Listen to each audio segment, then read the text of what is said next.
नमस्कार दोस्तों, आप सभी का एक बार फिर से स्वागत है हमारे चैनल दुर्गा भक्ति मार्ग में।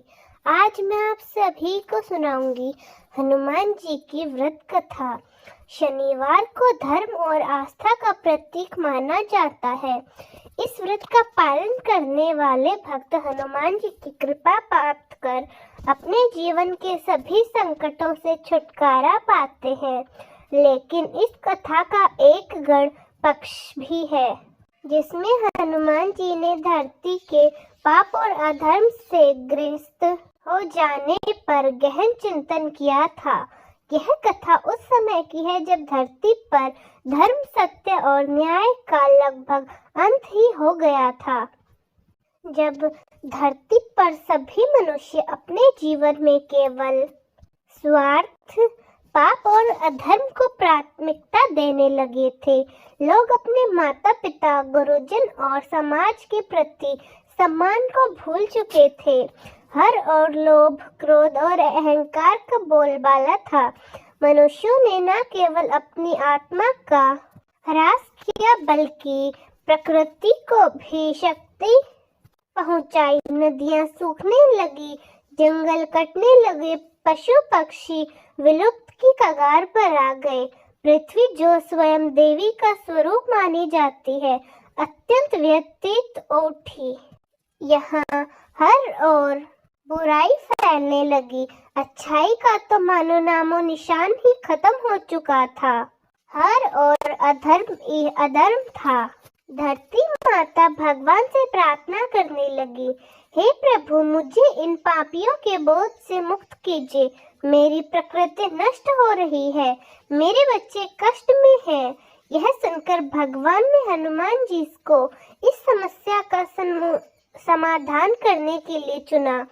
हनुमान जी जो भक्त सेवा और भक्ति के प्रतीक है, तुरंत प्रकट हुए। उनकी उपस्थिति से ही चारों दिशाओं में सकारात्मक ऊर्जा का संचार हुआ। उन्होंने पृथ्वी की दशा को देखा और गहरे चिंतन में गए। हनुमान जी को यह समझने में देर न लगी, मनुष्यों ने अपने कर्मों से यह स्थिति उत्पन्न की है। हनुमान जी ने अपने विचारों में कहा, मनुष्य ने अपने अहंकार और लालच के चलते धर्म और सत्य का मार्ग छोड़ दिया है और उन्होंने प्रकृति नष्ट कर दी।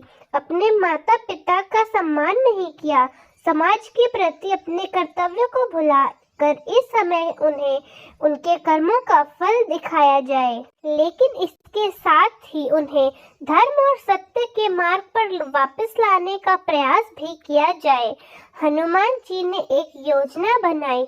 उन्होंने एक साधारण भिक्षुक का रूप धारण किया और पृथ्वी पर विचरण करने लगे। वे गांव-गांव, नगर-नगर गए।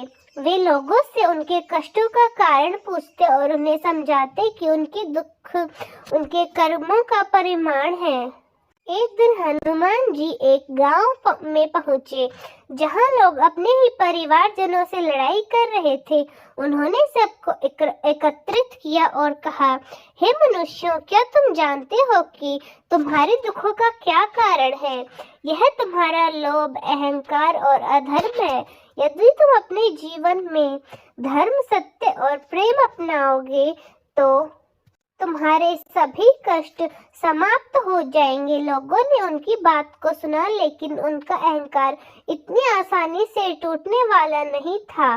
तब हनुमान जी ने उन्हें अपनी दिव्य शक्ति का प्रदर्शन किया। उन्होंने हवा में एक विशाल पर्वत उठा लिया और कहा, यदि तुमने अपने कर्म बदले नहीं तो यह पर्वत तुम्हारे जीवन के बोझ के समान तुम्हें कुचल देगा। लेकिन यदि तुम धर्म और सत्य का पालन करोगे तो यह पर्वत तुम्हारे कष्टों को दूर कर देगा। इसके बाद हनुमान जी ने गांव के बच्चों को शिक्षित करना शुरू किया। उन्होंने बच्चों को पवित्र ग्रंथों की कहानियां सुनाई और सिखाया कि सत्य, अहिंसा और सेवा का जीवन ही सच्चे सुख का मार्ग है। उन्होंने बड़ों को यह सिखाया कि बच्चों में अच्छे संस्कार डालना ही भविष्य में एक आदर्श समाज का निर्माण कर सकता है। एक दिन भगवान ने गांव के मुखिया को बुलाया और कहा, तुम्हारे पास शक्ति और अधिकार है।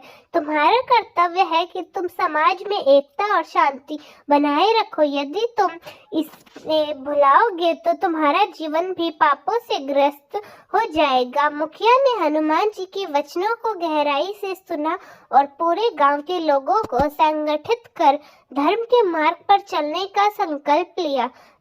हनुमान जी ने देखा कि मनुष्य ने केवल अपने समाज को ही नहीं बल्कि प्रकृति को भी अत्यंत हानि पहुंचाई है। उन्होंने गांव के लोगों को समझाया कि नदियां, पेड़ पौधे और पशु पक्षी सभी धरती के संतुलन को बनाए रखने के लिए आवश्यक हैं। उन्होंने कहा, यदि तुमने प्रकृति का नाश किया तो तुम्हारे अस्तित्व भी खतरे में पड़ जाएंगे। हनुमान जी ने लोगों को पेड़ पौधे लगाने और जल संरक्षण का महत्व समझाया। उन्होंने स्वयं पेड़ लगाकर एक उदाहरण प्रस्तुत किया। गांव के बच्चों ने उनके साथ मिलकर पूरे गांव में पेड़ लगाए और नदियों की सफाई की। धीरे धीरे गांव की हरियाली वापस लौटने लगी और लोगों का जीवन सुखमय होने लगा। प्रकृति की रक्षा और समाज में धर्म का संचार करने के बाद भी हनुमान जी का मन शांत नहीं था। उन्होंने सोचा, क्या यह परिवर्तन स्थायी हो गया? क्या मनुष्य अपने कर्मों में स्थिरता लाएगा? उन्होंने अपने चिंतन में भगवान राम का स्मरण किया। उनके सामने राम का आदर्श जीवन और उनके द्वारा दिए गए उपदेशों का दृश्य प्रकट हुआ। हनुमान जी ने निश्चय किया कि वह राम के उपदेशों को सरल और सहज रूप में लोगों तक पहुंचाएंगे। हनुमान जी ने कथा गोष्ठियों का आयोजन किया। वे हर गांव में जाते, लोगों को इकट्ठा करके और रामायण की कहानियां सुनाते। उन्होंने विशेष रूप से उन घटनाओं का उल्लेखन किया जहां धर्म, सत्य और कर्तव्य की महत्ता का वर्णन है। एक दिन एक युवा व्यक्ति ने हनुमान जी से पूछा, हे महाबली, मैं कैसे अपने मन के विकारों को दूर कर सकता हूँ? मैं प्रयास करता हूँ केवल, लेकिन असफल रह जाता हूँ। हनुमान जी मुस्कुराए और बोले, वत्स, मनुष्य का मन चंचल होता है। इसे शांत करने के लिए भक्ति, ज्ञान और सेवा का मार्ग अपनाओ। जब तुम्हारे विचारों में प्रभु को स्थान दोगे तब तुम्हारा मन स्वतः ही शुद्ध हो जाएगा। उन्होंने एक सरल विधि बताई जिसमें हर शनिवार को व्रत रखने और भगवान राम या हनुमान जी के मंत्र का जाप करने का सुझाव दिया। उन्होंने यह न केवल आत्मा को शुद्ध करने का उपदेश दिया बल्कि तुम्हें अपने कर्तव्यों के प्रति जागरूक भी बनाएंगे। हनुमान जी के इस अद्भुत प्रदर्शन और उपदेश को देखकर लोग द्रवित हो गए। उन्होंने अपने पुराने कर्मों के लिए क्षमा मांगी और धर्म के मार्ग पर चलने का व्रत लिया। वे शनिवार के दिन व्रत रखने लगे और हनुमान जी की पूजा करने लगे। धीरे धीरे पृथ्वी पर परिवर्तन होने लगा। नदियां फिर से बहने लगी, पेड़ पौधे और प्रकृति फिर से हरी भरी हो गई। समाज में शांति और सौहार्द का संचार हुआ। हनुमान जी ने देखा कि लोग अब धर्म और सत्य के मार्ग पर लौट आए हैं। उन्हें पृथ्वी को आशीर्वाद दिया और कहा, हे पृथ्वी माता, अब तुम्हारे बच्चे तुम्हारी रक्षा करेंगे। वे अपने कर्तव्यों को निभाएंगे और तुम्हें फिर से हरा भरा बनाएंगे।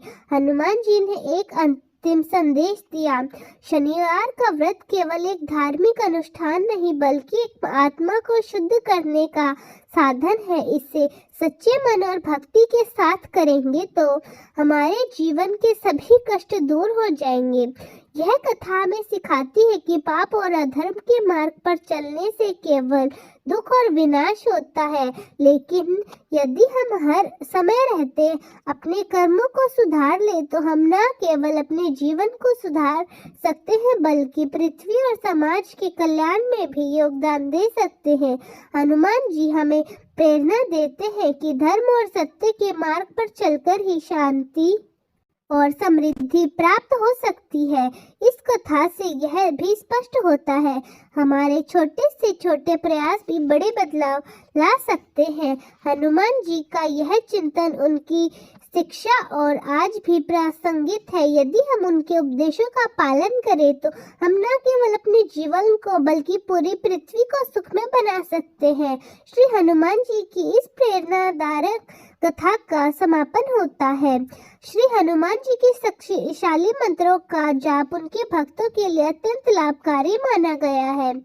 श्री हनुमान जी की शक्तिशाली मंत्र कुछ इस प्रकार है। ओम हनुमते नमः, ओम हम हनुमते नमः, ओम हम हनुमते नमः, ओम हम हनुमते नमः।